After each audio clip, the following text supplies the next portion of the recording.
غلامان احمد رضا ہے،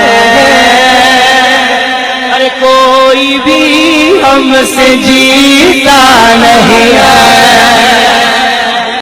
الحمدللہ رب العالمین والصلاة والسلام علی سید الانبیاء والمرسلین، اما بعد فاعوذ باللہ من الشیطان الرجیم، بسم اللہ الرحمن الرحیم، السلام علیکم ورحمۃ اللہ وبرکاتہ۔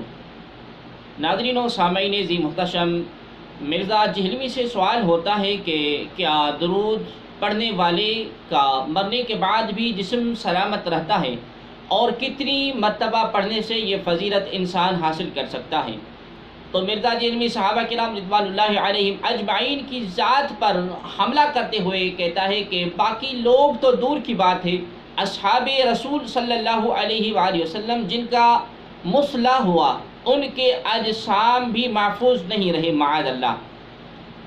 کتنا بڑا جھوٹا شخص ہے یہ۔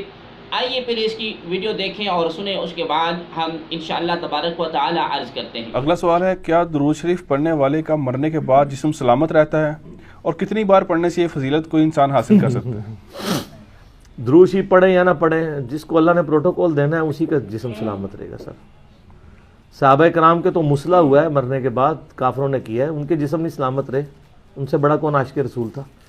تو یہ نعتوں میں ضرور ہے، جیسے آپ کو نور جہاں کے ملی ترانوں کے ذریعے کئی غلط چیزیں سکھا دی گئی ہیں، اس طریقے سے نعتوں کے ذریعے بھی کئی غلط باتیں۔ ناظرین و سامعین ذی محتشم، آپ نے دیکھا اور سنا کہ یہ کتنا بڑا جھوٹا اور مکار شخص ہے۔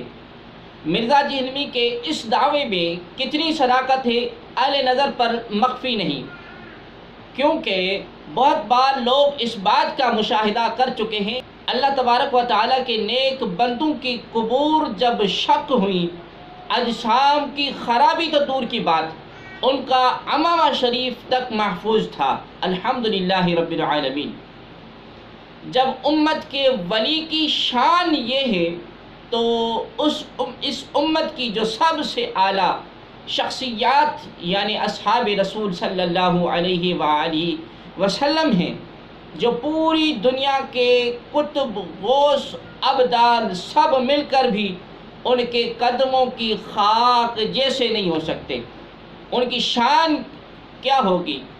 الحمدللہ رب العالمین۔ ہمارا عقیدہ ہے کہ صرف اصحاب رسول ہی نہیں بلکہ اللہ کریم کے نیک بندوں کے اجسام بھی لحد میں محفوظ رہتے ہیں، اور اس پر دلائل بھی موجود ہیں۔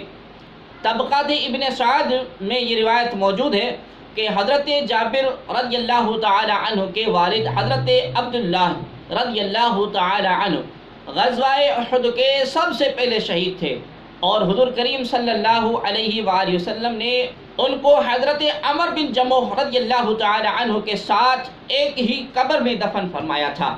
اس وقت مسلمانوں کی تنگ دستی کا یہ عالم تھا کہ شہداء کو دفن کرنے کے لیے کفن تک میسر نہ تھے، اس لیے حضرت عبداللہ رضی اللہ تعالی عنہ کو ایک چادر میں کفن دیا گیا جس میں چہرہ چھپ گیا لیکن پاؤں کھلے رہے، جس پر گھاس ڈالی گئی تھی۔ یہ قبر نشیب میں واقع تھی۔ اتفاق سے 40 سال کے بعد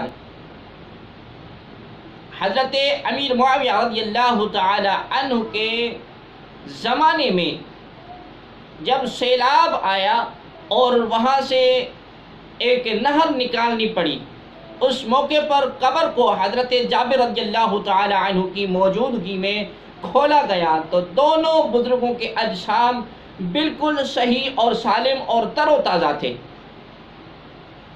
بلکہ ایک روایت یہ ہے کہ ان کے چہرے پر جو زخم تھا، لوگوں نے ہاتھ وہاں سے ہٹایا تو تازہ خون بہنے لگا، پھر ہاتھ دوبارہ وہاں پر رکھا تو خود بند ہو گیا۔